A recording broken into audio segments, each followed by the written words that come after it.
Also happening right now, the Broward School Board meeting to discuss mask mandates in schools ahead of the upcoming school year. Governor DeSantis' executive order has led to a major battle with a threat to take away funding from school districts. Local 10 News reporter Syra Onwar is live in Fort Lauderdale, where that special meeting is underway. Syra.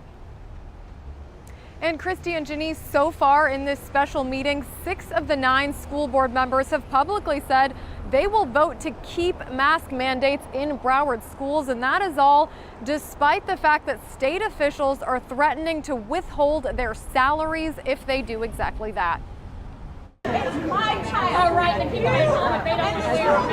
The debate getting heated as demonstrators on both sides of the mask issue gather in the parking lot outside of this morning's special Broward School Board meeting regarding masks. Broward school staff on either side of the aisle. As a teacher, I don't mind if my students come in a mask or if they don't come in a mask. That is a decision for the parents to make. We have elementary kids who are not eligible for the vaccination coming into our classrooms, possibly exposing us to COVID. We're in a national, and may I add, deadly pandemic. And the governor is playing politics. The governor's order threatens to take away funding from school districts that force students to wear a mask. Florida Agriculture Commissioner Nikki Fried, who's been highly critical of the governor, says she believes the choice should be up to local school boards. This comes as students speak up about the choice to mask up. 12-year-old Duval County student Lila Hartley spoke with Fried, and she says she's worried her younger brother will get sick at school. It's authoritarian, it's either his way or the highway, and at the expense of our children.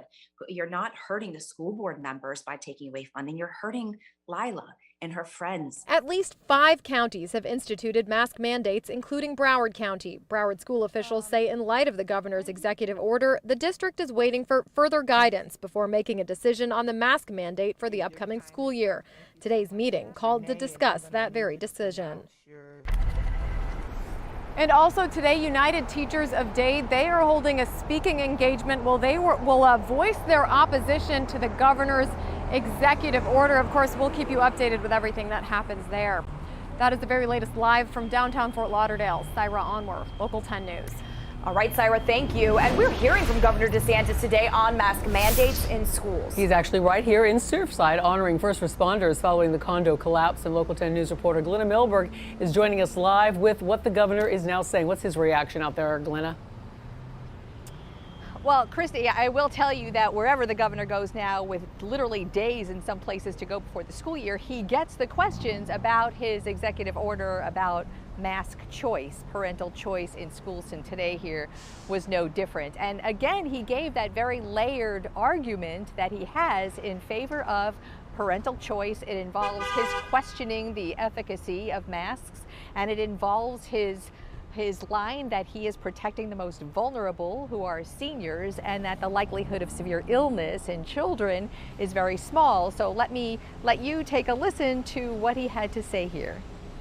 Now there's an attempt to say that the Delta variant has changed a lot with respect to kids. Here's what I can tell you. If you look throughout the entire pandemic, between 1.1 and 1.4% of COVID positive patients in Florida hospitals have been pediatrics.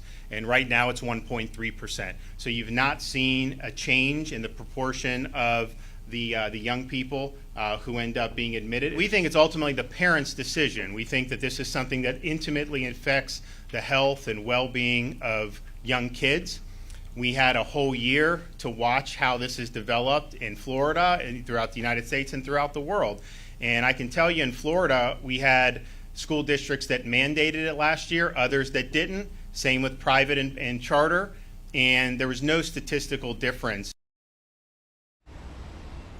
So that was the question about masks. Let me talk about the reason he was in Surfside here today, and that was to ceremoniously give the first bonus checks from the state, $1,000 each, to first responders. And the first responders here today were those with Miami-Dade and Miami's Urban Search and Rescue teams number 1 and 2, who were on that mountain of death in Surfside for a solid month. That was the ceremony. The rest of the checks are in the mail. So this is the money that the state of Florida got as its share of the COVID relief federal dollars from President Biden's administration.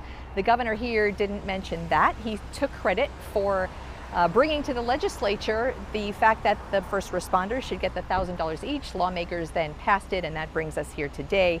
And so right now the governor is on his way to Jacksonville to do the very same ceremony for first responders in Jacksonville.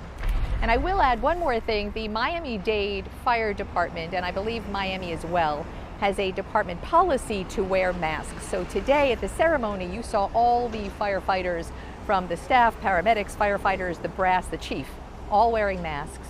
I was going to ask the governor to look out and ask him what he thought about his mask choice policy when he sees all the first responders wearing masks.